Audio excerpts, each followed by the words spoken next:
All right, so let us continue with revision of vectors.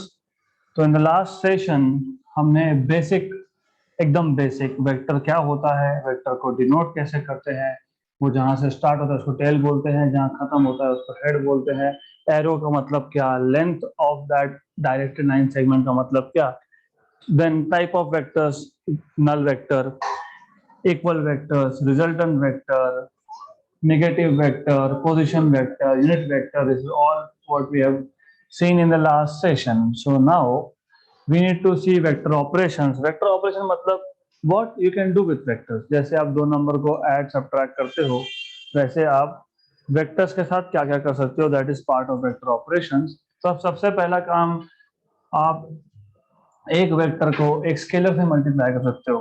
What do I mean by that? मान लो हमारे पास एक vector है, late us say p bar. So we have a vector p बार.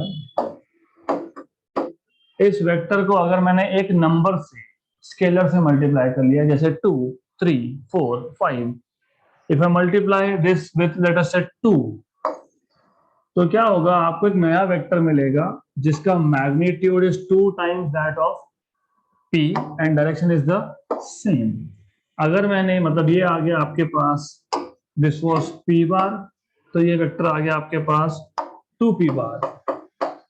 अगर मैंने इसको half से multiply किया तो I get another vector in the direction of the p bar but magnitude half of p bar. so this is what you can do.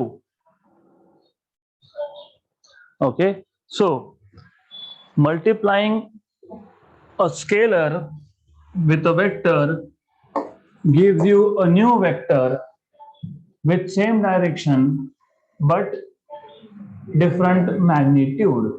तो this is the first thing that you can do. आप एक vector को किसी भी number से multiply कर सकते हो. अगर आप पॉजिटिव नंबर से मल्टीप्लाई कर रहे हो तो आपको एक नया वेक्टर मिलेगा जिसका डायरेक्शन सेम है, गिवन वेक्टर के डायरेक्शन में है, मतलब सिर्फ मैग्नीट्यूड उसका डिफरेंट है. Then you can also do, you can also multiply a given vector with a negative number, मतलब for example minus half. So in this case you will get another vector of opposite direction and half the magnitude. So basically multiplying a vector with a scalar gives you a new vector having same direction but different magnitude. So let us say S be a scalar and P bar be a vector. Multiplying S with P bar gives another vector. अब इस another vector का नाम क्या रखना है आपके ऊपर. Let us say Q bar gives another vector Q bar such that it has the same direction. It has the same direction. Has the same direction but different magnitude. But different magnitude. Okay. अगर only in the case जो scalar है, number है, मतलब अगर वो minus हुआ, only in that case the direction will be opposite. But normally जब हम जनरल केस लेते हैं तो एस को हम पॉजिटिव लेते हैं. That is why I wrote multiplying a scalar with a vector gives you another vector which has the same direction. तो अंडर द कंडीशन ये जो एस है वो पॉजिटिव है, राइट. तो this is the first thing that you can do. You can multiply a vector with a scalar to get a new vector. दूसरा आप क्या कर सकते हो, आप दो वेक्टर्स को ऐड या सब्ट्रैक्ट कर सकते हो. तो यू कैन ऐड और subtract two vectors. Subtraction is nothing but addition only. सिर्फ सब्ट्रैक्शन कब होगा, जब एक वेक्टर दूसरे वेक्टर के कंपैरिजन में अपोजिटली डायरेक्टेड है. तो एडिशन को क्या बोलोगे, subtraction. Good. Number 2, because you are attending class of physics, इसका मतलब यहाँ पे एडिशन और subtraction of two vectors of the same type ही होना चाहिए. Displacement plus displacement, velocity plus velocity, acceleration minus acceleration. तो यू कैन नॉट ऐड और subtract two vectors of the different type, चलता नहीं है यहाँ पे. अगर एडिशन या सब्ट्रैक्शन कर रहे हो तो सेम टाइप का ही होगा। तो एडिशन ऑफ और सब्ट्रैक्शन ऑफ टू वेक्टर्स, तो first I will just give you a very quick example. मान लो मेरे पास दो वेक्टर है, I have a vector A bar and I have another vector b bar which are having the same direction b bar। इस case में जब आप add करोगे तो you will get a resultant vector, और आपको पता है रिजल्टेंट वेक्टर क्या होता है। Resultant vector is a single vector which gives you the combined effect of all these vectors together, right? तो r bar will be a bar plus b bar। लेकिन इस केस में क्योंकि a bar और b bar same direction में है, तो that is why magnitude will be directly a plus b because they are in the same direction. अब इसको अगर तुम्हें रियल लाइफ में समझना है तो रियल लाइफ एग्जांपल लेते हैं, because that is much more better and it will make things easy for you. तो क्या कर सकते हैं, let's say you started walking from some point, origin से ए तक गए, ये आ गया ए बार, राइट। फिर आप इससे वहां पे स्टॉप लिया और वापस आपने चलना शुरू किया। अब आप ए से बी पे गए, let us say this is B bar, right. तो what is the final displacement O to B. हाँ, तो दोनों सेम डायरेक्शन के वेक्टर्स थे, सेम डायरेक्शन के वेक्टर्स थे, इसलिए आप डायरेक्टली बोल सकते हो आर रिजल्टेंट वेक्टर का magnitude is directly A plus B because they were in the same direction. Think of it, think of the other situation. Let us say same situation है, almost same है, सिर्फ with a small difference. Now you started walking from origin, you went to A, right? Then you came back in opposite direction from A। तो अभी आप A से opposite direction में जा रहे हो, तो I'll have to shift this vector little bit। इसको थोड़ा सा shifting कर देता हूं मैं। ये था आपका A point, O से A गए और then again you started from A in the opposite direction and then you reach somewhere over here। तो ये आ गया आपका B बार, लेकिन A और B दोनों अपोजिटली डायरेक्टेड है, तो इस केस में डायरेक्टली आप A प्लस B लिख नहीं सकते, you can not write down. Why? Because these two are anti parallel.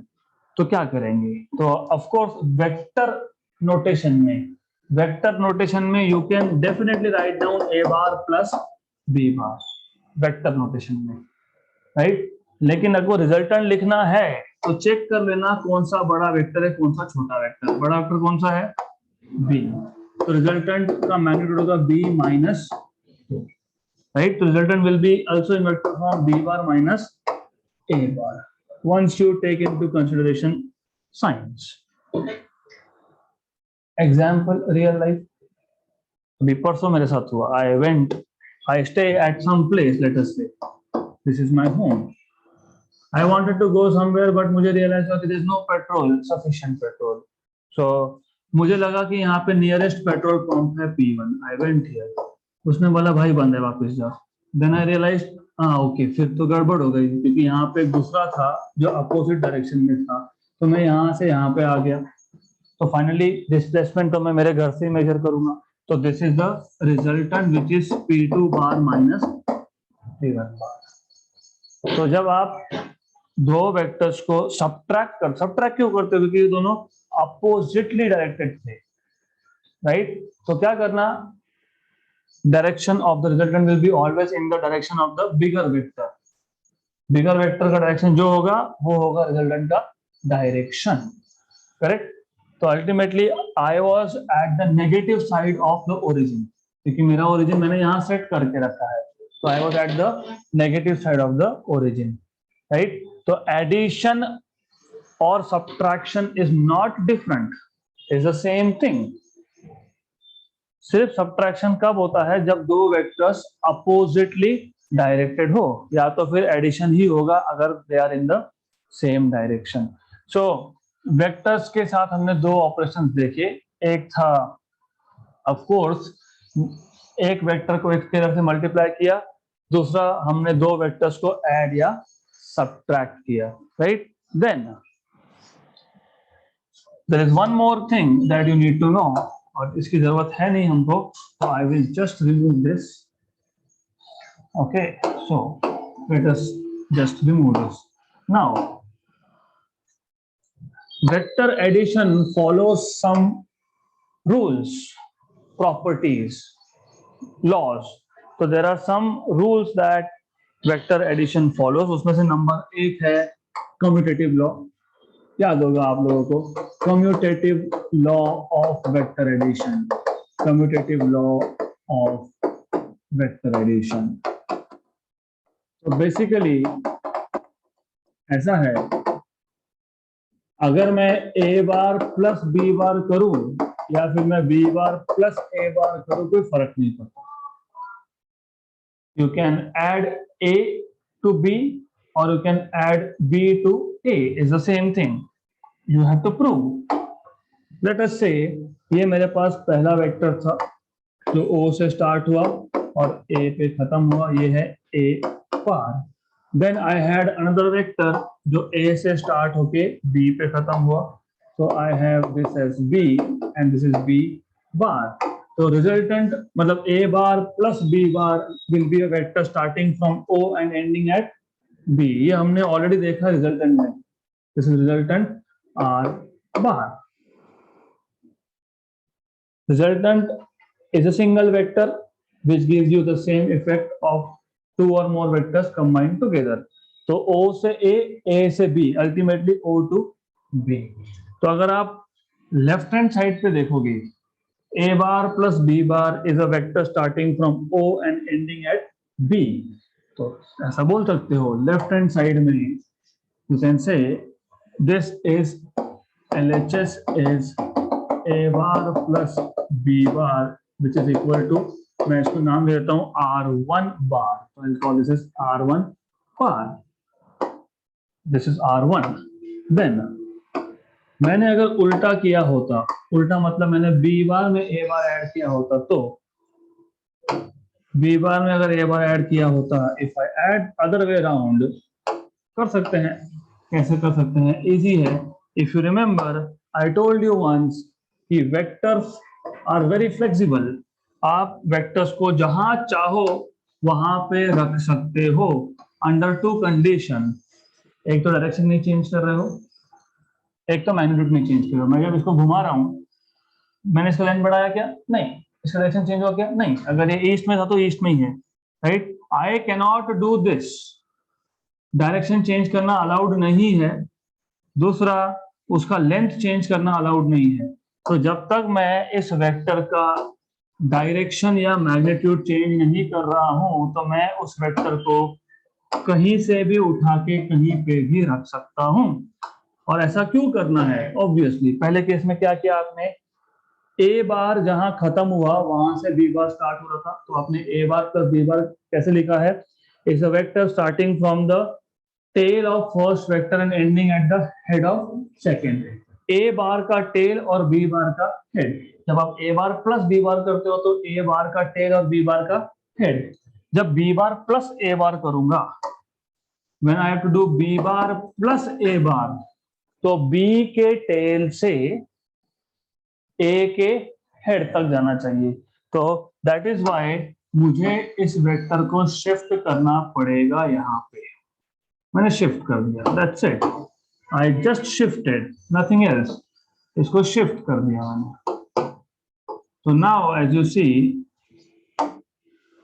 B bar plus A bar, तो B bar plus A bar will be a new vector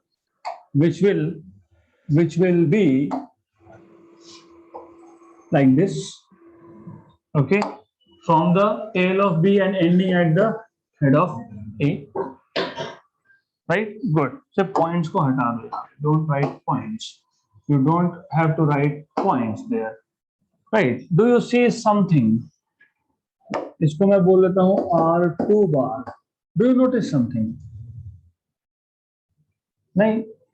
imagine, मुझे एक बात बताओ, parallelogram के opposite sides they are equal in magnitude, right? अगर मैंने opposite side को vector बना दिया तो मैग्नीट्यूड तो सेम है, डायरेक्शन भी होगा सेम। तो what I am saying is, कुछ नहीं है, ये जो बी बार है, इस बी बार को मैं यहां से उठा के यहां पे भी रख सकता था। गुड, यस, तो यू कैन डू दिस ऐसा। और ये जो ए बार है, इस ए बार को मैं यहां से उठा के यहां रख सकता था, करेक्ट? तो ये था आपका बी बार और ये आपका ए बार, तो B bar and this is A bar, correct? तो do you notice something, B bar plus A bar करोगे तो भी ओ से बी जाएगा, और ए बार प्लस बी बार करोगे फिर भी ओ से बी जाएगा, राइट? मतलब order of addition does not matter, A bar plus B bar करो या B bar plus A bar करो, you will get the same resultant. तो order of addition does not matter here, इसको बोलते हैं commutative law of vector addition. If you have two vectors, if you are adding them, कोई फर्क नहीं पड़ता पहला कौन सा दूसरा कौन सा, resultant is going to be the same. कब? जब आप दो वेक्टर्स को ऐड कर रहे हो, सबट्रैक्ट नहीं, ऐड कर रहे हो, और कितने वेक्टर्स को? दो। So that is commutative law of vector addition. Then और एक लॉ आपने देखा था, that is associative law. Associative law of vector addition. इसमें आपके पास तीन वेक्टर है, तीनों को आप ऐड कर रहे हो, तो डजंट मैटर कि आपने पहले ए बार और बी बार को ऐड किया या फिर आपने पहले बी बार और सी बार को ऐड करके उसको ए में ऐड किया, डजंट मैटर, राइट?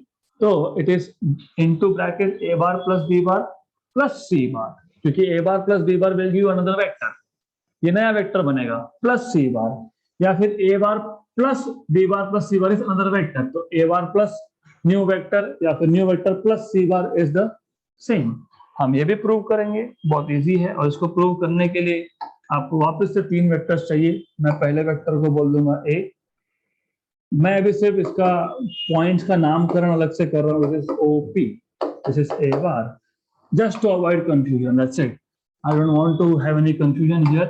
तो ये ए बार है, मान लो ये आपके पास बी बार है और ये पॉइंट है Q, assume this as, let us say, is C bar and PQ are point R, not R bar, point R, right?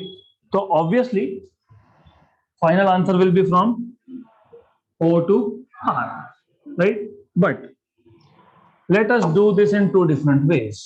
तो इसको दो अलग अलग तरीके से करके देखते हैं। Let me keep this aside over here. Good. पहले मैं A और B को ऐड करता हूँ. If I add A bar plus B bar, in the first case I will get resultant as, if I add A bar and B bar, resultant will be starting from O and ending at Q. तो ये मिल जाएगा resultant, इसको मैं बोल देता हूँ R1 bar.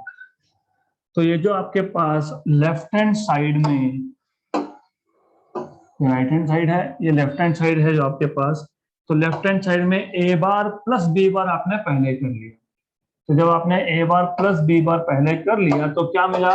R1 bar, new vector.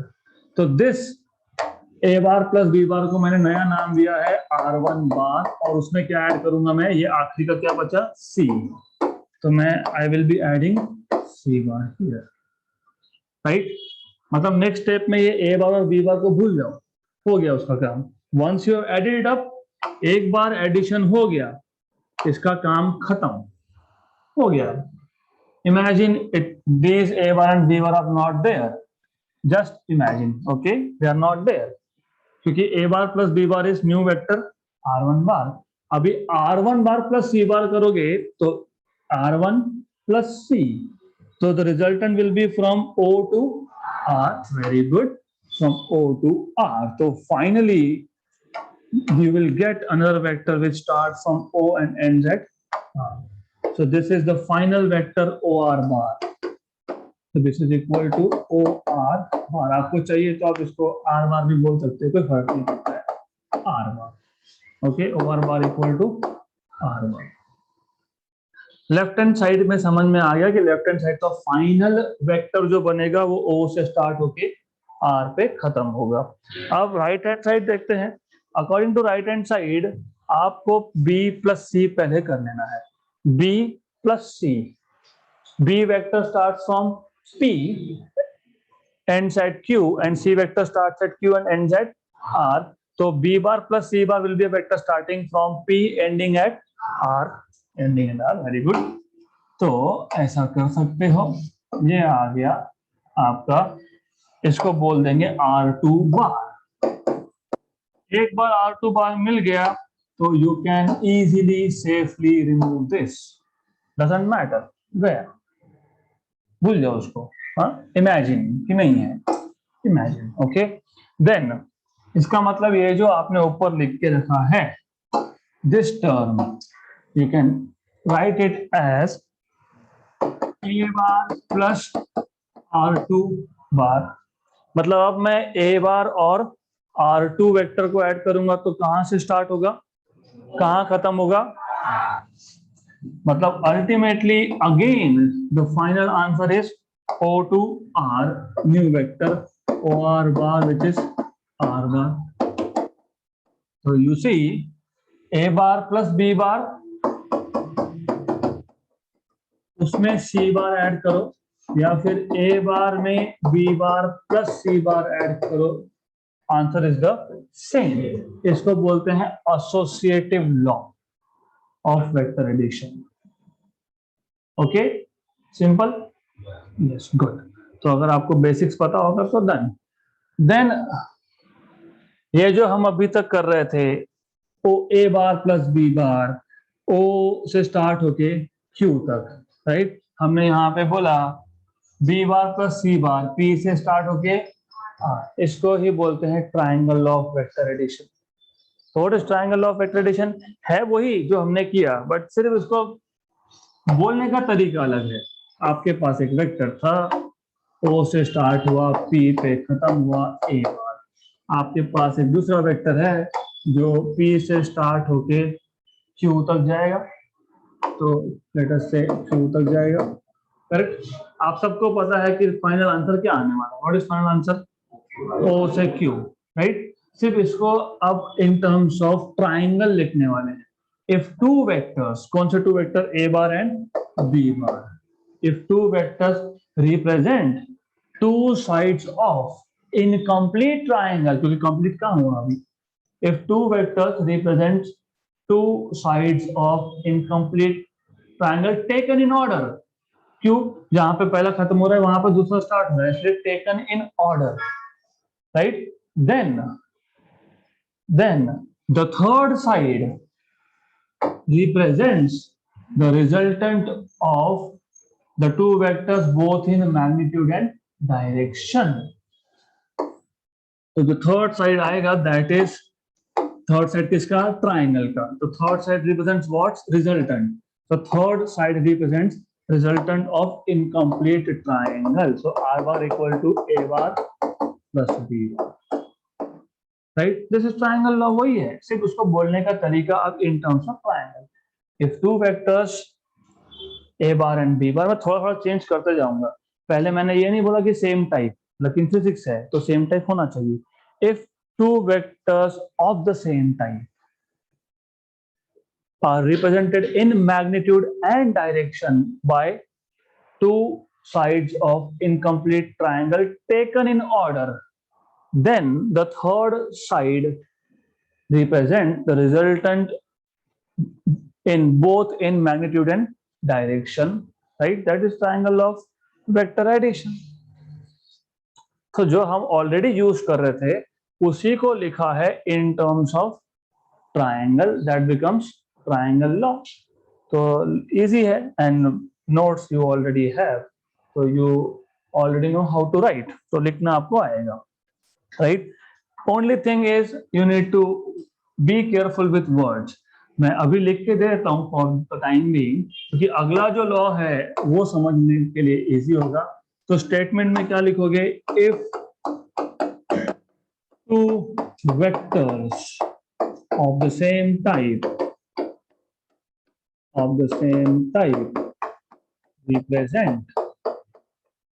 represent two sides of an incomplete triangle,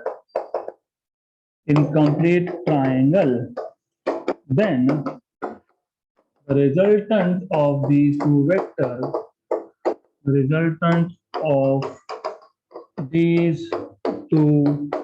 vectors is given by third side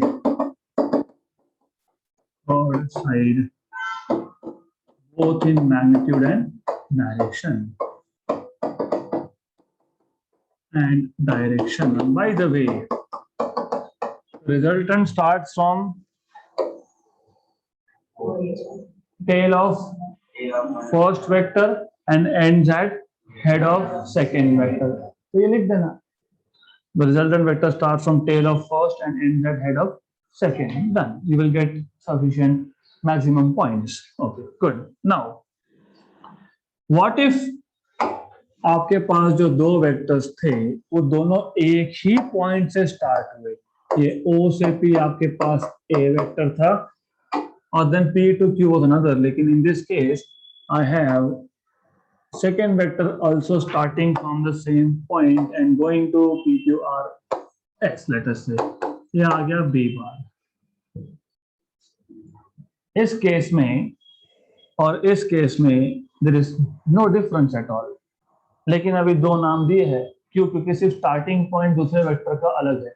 यहाँ पे पहला वेक्टर जहाँ खत्म हो रहा था वहीं पे सेकंड वेक्टर स्टार्ट हो रहा था, और यहाँ पे दोनों का स्टार्टिंग पॉइंट है same point, so they are starting from the same point. तो इस केस में what you can do is, आपको दिख रहा है कि now you can make a parallelogram.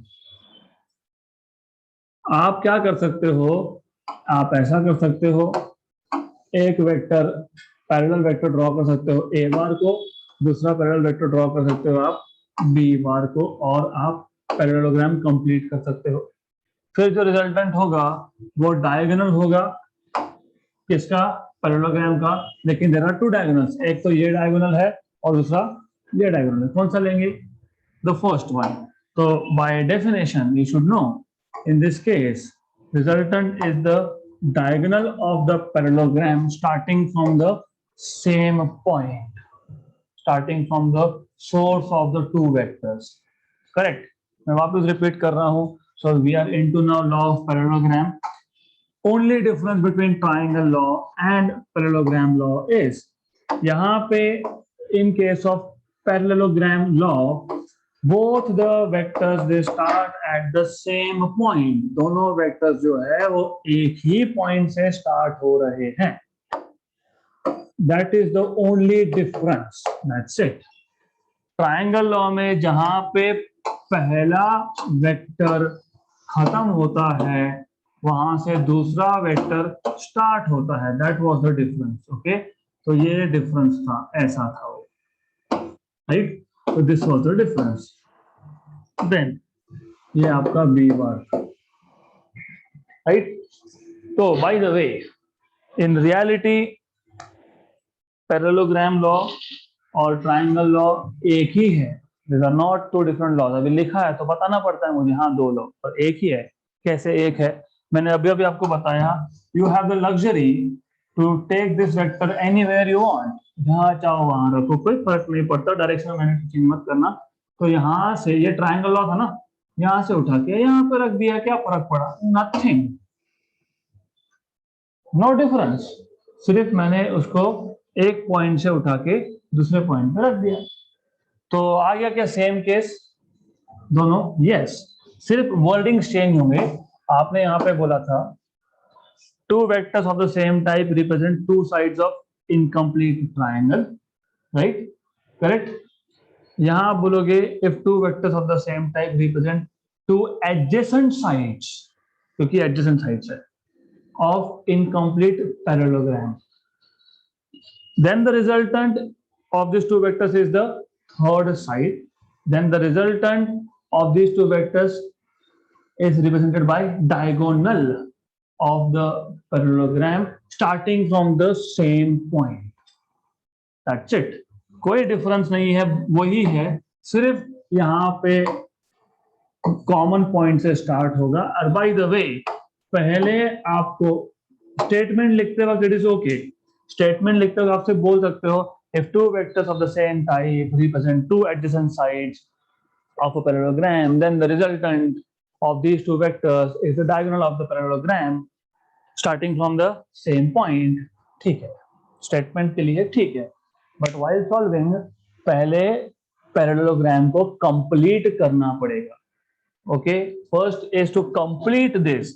तो कंप्लीट करने के लिए क्या करोगे, take a vector from here, draw parallel vector, ये आ गया B bar. Then take vector from here and draw parallel vector, ये आ गया ए बार. पैरेलल वेक्टर्स है और मैग्नीट्यूड भी सेम है, डायरेक्शन भी सेम है, तो these two are equal vectors और these two are also equal vectors. तो ये आ जाएगा आपका ऊपर का जो वेक्टर है that will be A bar, और ये जो side vector that will be again B bar. तो बुक में शायद मैंने वो P bar and Q bar लिख के रखा है, doesn't matter what is in the name, कोई फर्क नहीं पड़ता है. मेरी इच्छा हो तो मैं बी बार भी बोलूंगा, है ना, राइट. तो कोई फर्क नहीं पड़ता है, कुछ भी नाम दे दो. O P, let us call this as Q. Okay, नाम for the sake of alphabet O P Q, right. अगर आर नहीं बोलना है तो एस बोलो, नथिंग डजंट मैटर, कोई फर्क नहीं पड़ता है, whatever you want to call, nothing in the name. Now of course you know resultant will be this. Good, because as I told you कि ये लॉ या फिर this one is the same. तो यहाँ पे जब आपने resultant vector find किया तब आपने कहीं पे भी उसका मैग्नीट्यूड फाइंड नहीं किया, डायरेक्शन भी फाइंड नहीं किया, क्योंकि आगे करने ही वाले हैं और क्योंकि ये और वो सेम ही है. तो यहाँ फाइंड करो, वहां फाइंड करो, बात तो एक ही है, राइट. तो फर्स्ट ऑफ ऑल आपको ये पता होना चाहिए कि ये जो दो वेक्टर हमने लिए थे ए बार और बी बार, इन दोनों में एंगल है थीटा. रिजल्टेंट वेक्टर आर बार जो पी बार के साथ एंगल बना रहा है उसको बोलेंगे अल्फा. आप बोलोगे कि पी के साथ ही क्यों मेजर किया, यहां से क्यों नहीं, यहां से कर लो, इसको बोल दो बीटा. बट नॉर्मली मैथ में आपने देखा होगा, normally angles you always measure with respect to positive X axis, इसलिए हम अल्फा की बात ज्यादा करते हैं. बीटा भी कर सकते हो, कोई फर्क नहीं पड़ता. सो एनीवेज, नाउ हमारे दो टास्क है. अब टास्क नंबर 1, ये जो रिजल्टेंट वेक्टर है उसका मैग्नीट्यूड निकालना है. मैग्नीट्यूड मतलब उसका लेंथ कितना. जब मैं लेंथ बोल रहा हूं तो यहाँ पे लेंथ का मतलब ये नहीं है meter. Magnitude length of a vector मतलब अगर वेलोसिटी है तो उसका मैग्नीट्यूड कितना, कितना मीटर पर second, irrespective of direction. Force है तो कितना न्यूटन. तो लेंथ ये वर्ड मैं आगे से यूज नहीं करूंगा, मैं बोलूंगा magnitude of vector.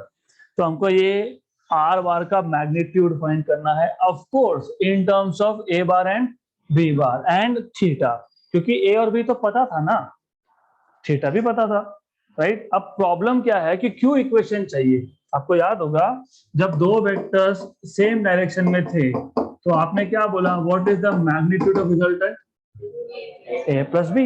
A plus B क्योंकि मैं पहले ए 2 कदम आगे गया, फिर मैं ए वेक्टर खत्म होने के बाद बी वेक्टर स्टार्ट हुआ, मैं 3 कदम आगे गया. What is the total 5.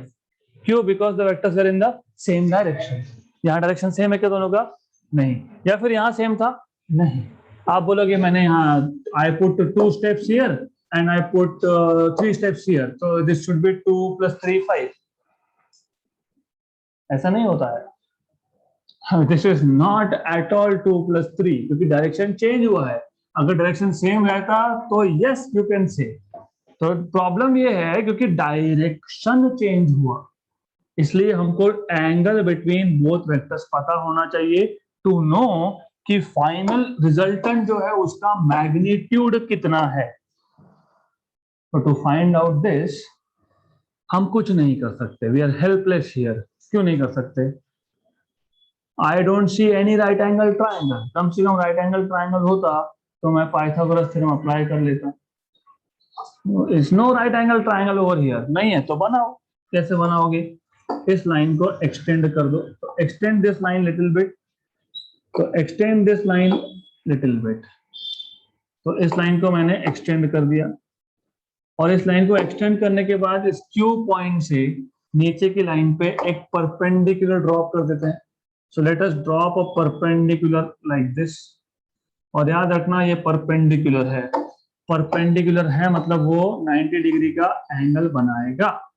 Okay, you need to know this. तो 90 डिग्री का एंगल बनेगा, मतलब now at least you have one angle as 90। अब ओ पी क्यू एस, इसको कुछ नाम दे देते हैं। Let us call it as T. कोई फर्क नहीं पड़ता है, nothing is in the name. Of course theory classes में और नोट्स में नाम अलग अलग होंगे। I don't care for the names. A bar को पी बार बोला होगा, बी बार को क्यू बार बोला होगा, इसको ओ ए बी सी, उसको डी बोला होगा। ठीक है, जो भी है। गुड। देन अब एक ट्राइंगल तो आ गया हाथ में, O T Q. This is right angle triangle. फिर पाइथागोरस थ्योरम अप्लाई करो। आप बोलोगे ओ क्यू इज हाइपोटेन्यूज, तो O Q square equal to O T square plus T Q square. But O Q ये तो हमारा रिजल्टेंट है, तो R square. But O T is OP plus PT, OP plus PT का square, और ये आ गया टी क्यू का स्क्वायर। इसको a plus B bracket square से एक्सपांड कर देंगे, तो ये बन जाएगा OP square plus 2 P T plus PT square plus T Q square. Correct. PT square plus T Q square, ये ट्राइंगल पीटी क्यू का हाइपोटेन्यूज का स्क्वायर बन गया। अगर मैं ट्राइंगल पीटी क्यू लेता तो पी क्यू स्क्वायर क्या आता? PT square plus T Q square, मतलब ये आता। राइट, इजी ना? ये भी तो राइट एंगल ट्राइंगल है, तो ये आएगा OP square plus 2 times of OP into P T plus what is this T Q square.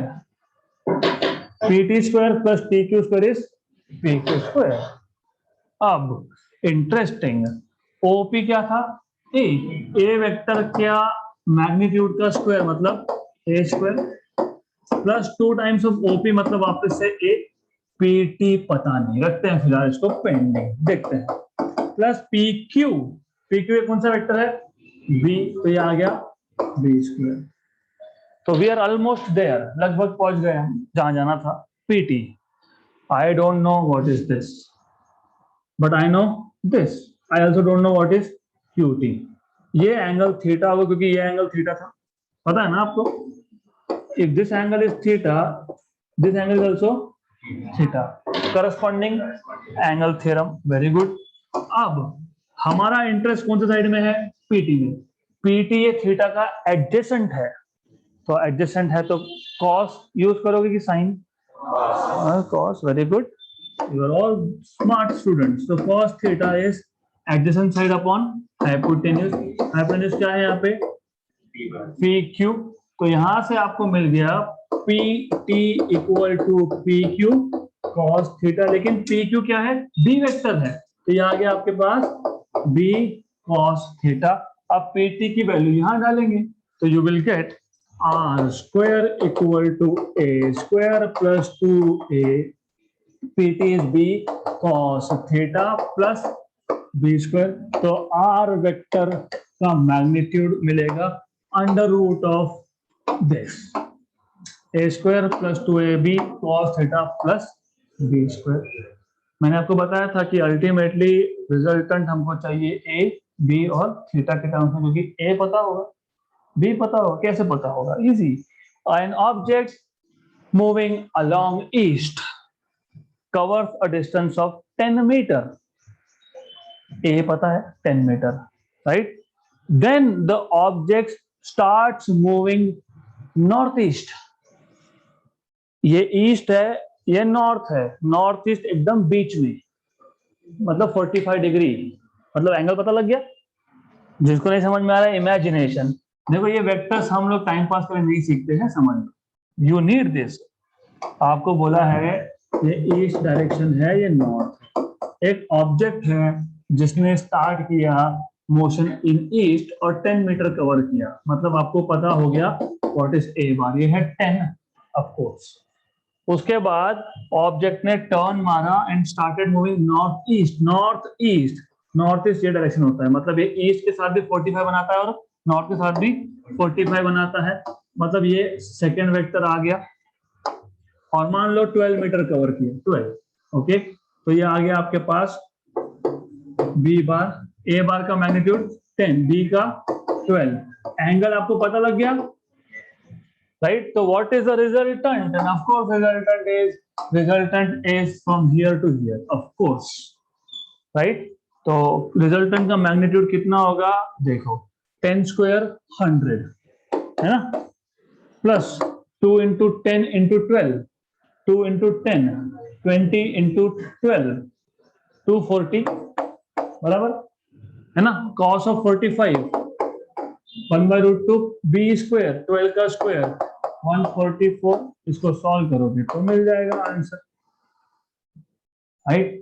थोड़ा सा इजी कर देता हूँ because if you have some easy number, for example let us say ये जो a है इसका मैग्नीट्यूड को मैं 5 कर देता हूँ, that's it, because now you know, of course you no 5 square is 25, right, and ये आपके पास आ जाएगा 2 into a is 5, 10 into this is 12, 120, बराबर। और मैं थीटा को मान लेता हूं 60 डिग्री यहाँ पे, है ना, तो cos ऑफ 60 is 2, और ये तो वैसे ही रहेगा, cos 60 था 2ab, 2 into a, 2 into 5 10, b कितना था 12, 120 cos of 60 half, right? तो 1 जा एंड 60 जा, तो 1 जा एंड 60 जा, इसको ऐड करो, सॉल्व करो, जो भी आएगा क्या आएगा 85 और 144, व्हाट इज 85 प्लस 144, अरे 2 2 to 9, 2 to 9, 2 to 9, अगर 2 to 5 होता तो कितना आता, what is 25 square, what is 15 square, 220, तो अप्रोक्सीमेटली कितना 15, अगर स्ट्रेट लाइन में जाता तो कितना आता 5 प्लस 12 मतलब 17, लेकिन स्ट्रेट लाइन में नहीं था तो 17 से कम है, यस करेक्ट। तो this is how you can find out magnitude. तो मैग्नीट्यूड फाइंड करने के लिए आपने बहुत सिंपल सा काम किया है, यहाँ पे आपके पास राइट एंगल ट्राइंगल नहीं था, you did not have right angle triangle over here, तो आपने सिर्फ ओपी लाइन को एक्सटेंड कर लिया, क्यू से एक परपेंडिकुलर ड्रॉ कर दिया, तो एक राइट एंगल ट्राइंगल आ गया, पाइथागोरस थ्योरम अप्लाई करके आपने मैग्नीट्यूड फाइंड कर लिया, किसका, रिजल्टेंट का, in terms of A B and theta, theta is the angle between A bar and B bar. अब what is remaining is direction, किसका direction, of course resultant का direction. तो रिजल्टेंट का direction कैसे फाइंड करेंगे, मैंने already बताया है, डायरेक्शन फाइंड करने के लिए आपको एंगल फाइंड करना पड़ेगा with respect to A bar या फिर with respect to B bar, लेकिन हम normally with respect to A bar find करते हैं because I mean by default हमने रूल बना के रखे ना कि हम लोग एंगल हमेशा पॉजिटिव एक्स एक्सिस से मेजर करेंगे, दैट इज व्हाई। अब A bar is in the direction of positive X, but B bar नहीं है पॉजिटिव एक्स की डायरेक्शन में, तो इसलिए अल्फा फाइंड करो। तो अल्फा फाइंड करने के लिए याद रखना ये जो ट्राइंगल है O T Q, right angle triangle alpha, उसमें लो tan अल्फा, तो tan अल्फा ले लो, what is tan alpha, opposite side मतलब QT अपॉन एडजेसेंट साइड मतलब OT, राइट। अब आप बोलोगे tan ही क्यों लिया, साइन क्यों नहीं लिया, कॉस क्यों नहीं लिया, मेरी मर्जी, यहाँ पे मेरी मर्जी नहीं चलती है, तो you need to know one thing, ये था रिजल्टेंट, आर। अरे जब रिजल्टेंट ये दो वेक्टर्स का है मतलब रिजल्टेंट मुझे पता ही नहीं है, वो तो मैं कैलकुलेट करूंगा ना, राइट। व्हाट इफ मान लो मैंने साइन ले लिया होता, what is sine alpha, opposite side मतलब QT अपॉन हाइपोटेन्यूज मतलब रिजल्टेंट आर, है ना। Sine alpha opposite side QT upon hypotenuse R. अरे जब आर ही पता नहीं, QT पता नहीं, तो फिर क्या करूं मैं साइन लेके? Nothing. By the way one more thing, QT is y component, y के अलॉन्ग है ना QT y के अलॉन्ग था कि नहीं? यस। अगर मैं cos लेता तो cos क्या होता है, adjacent side upon adjacent side क्या था, OT बराबर, OT अपॉन हाइपोटेन्यूज आर। तो यू सी ये जो OT है ये x कंपोनेंट है। कौन सा कंपोनेंट है? x। तो x बाय आर और ये था y बाय आर, करेक्ट।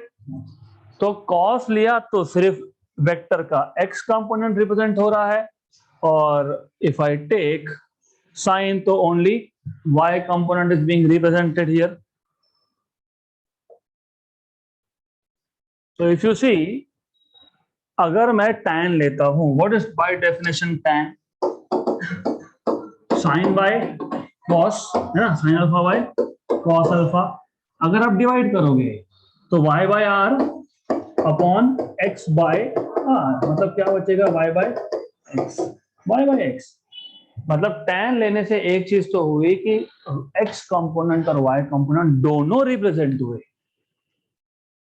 सिर्फ साइन लेते तो सिर्फ y आता और cos लेते तो सिर्फ x आता, यहाँ पे दोनों आ गए। That is why it is always beneficial to take tan। तो डायरेक्शन पूछा होगा अगर किसी वेक्टर का, तो हमेशा क्या करोगे, tan अल्फा लोगे ऑलवेज। डायरेक्शन मतलब tan। Good good. QT upon OT is OP plus PT, OP plus PT। इसमें हमने PT पहले ही फाइंड करके रखा है, किया था क्या find PT, b cos theta, और OP तो वैसे भी a है, तो यू हैव डिनोमिनेटर में OPS a, this is b cos theta. अब सिर्फ बाकी रह गया QT। QT is opposite to theta, मतलब साइन लेना पड़ेगा यहाँ पे। If I take sine theta is opposite side upon hypotenuse, मतलब यहाँ पे आपको मिल जाएगा QT is equal to PQ sine theta. What is PQ, B, तो B साइन थीटा। तो what is QT, B sine theta. तो ये आ गया आपके पास B sine theta. So this is the formula for direction. Direction मतलब angle not tan of angle, तो it is tan inverse of B sine theta upon A plus B cos of theta. So this is how you find out direction of resultant of two vectors starting from the same point। तो आपने यहाँ पे magnitude भी find कर लिया, आपने यहाँ पे डायरेक्शन भी फाइंड कर लिया। तो इन टुडेज सेशन हमने क्या किया है, हमने पहले देखा वेक्टर ऑपरेशंस, वेक्टर को स्केलर से मल्टीप्लाई किया, एंड देन हमने दो वेक्टर को ऐड किया, these two vectors were along the same direction, parallel और एंटी पैरेलल। पैरेलल होंगे तो एडिशन, एंटी होंगे तो सब्ट्रैक्शन।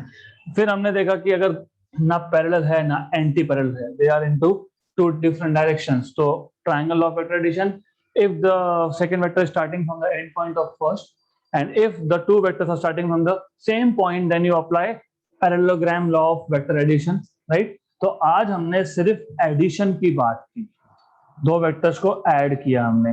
तो in the next session definitely we will be introducing multiplication of two vectors। So that's it for today।